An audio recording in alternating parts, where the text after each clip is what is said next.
Hey guys, it's Union. I'm here with the latest reports on the Bakhmut front. There's been reports that there is now fighting in the residential areas of Soledar, and there was an attack on the HQ of the EFU. Now, Soledar is a village somewhat between a village and a city, and that's because it is about 6 to 7 kilometers wide, and all of this is residential areas. It's kind of like suburbs where there are houses and they have their own driveways, a lot of land, and so on. So this is heavily mined, especially in the roads. The report of the residential areas is kind of vague. It seems to have circled the whole village. But it's most likely to be around this area, as there's been reports of the Russians occupying this for a while now. And then they'll be moving upwards as to cut off this road as well that is going between Bakhmut and Siversk. Now, if we calculate the distance from this salt mine, it's about 5.5 kilometers.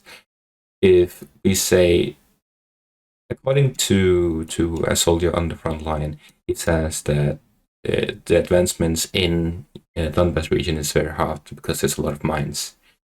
So if they have to clear the mines, they'll probably only be able to move 2 blocks at a time, which is around this distance, about 400 meters.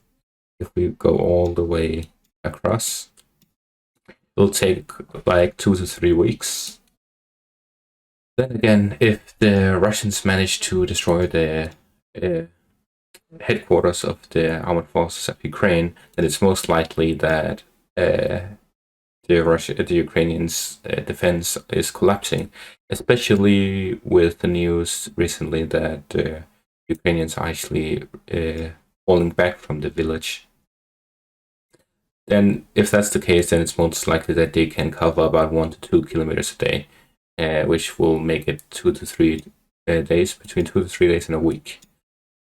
And the topography of this village is mostly flat. There's some high altitudes here to the south, but it's basically the same, and it's very open area. There are barely any forests, which makes this village a central area for Russian fortress. Once the Russians have taken this, it will be the operation point of which they will be fighting Bakhmut from, especially with the valley going down here.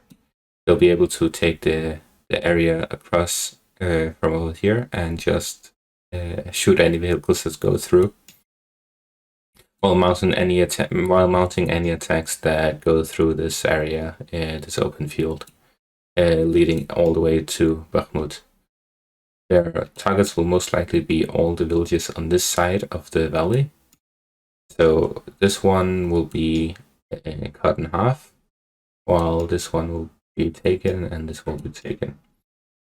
In general, I think for the Russians to reach Bakhmut from the north, it will most likely take between 1 or 2 weeks, and it's very possible that they will not go for it at all and instead focus on the area up north or to the west. Meanwhile, there are also reports of fighting in Zaitsevo and Vesela Dolina. Zaitsevo is here and Vesela Dolina is here. But it's most likely because the recent reports of Russia actually taking Vershina, which means that they are now across this and actually fighting here. And they also have taken the area around here, so they could be attacking from both at the same time. Now, these are much smaller villages, but they have a lot of forest near them, which allow them to take positions that are favorable to the Ukrainians as the Russians advance, which makes it difficult to get into the village, but once they are inside, it'll be easier for them to take over. The thing is, there aren't a lot of buildings, so even in a case where they are fighting to the last man in the village, they're most likely going to lose very quickly, as the Russian artillery will be able to outgun them hardly in this area, especially because the main bulk of the Russian army is here in the Donetsk region, which leaves them with a lot of artillery support. As for the final village, Vasilotolina, it is a very small one, but it's a very important one as well. There's a whole long forest line around it, which basically leaves it as a natural fortress, especially here in the summer where the leaves are covering everything, so there's barely any vision around it. Once they have taken this village, it's free game all the way to Bakhmut. So right now, Russia has the opportunity to attack Bakhmut from the east from 3 directions, as there's nothing standing between them and the city. That's all for this update. Thanks for watching, have a great day, and subscribe.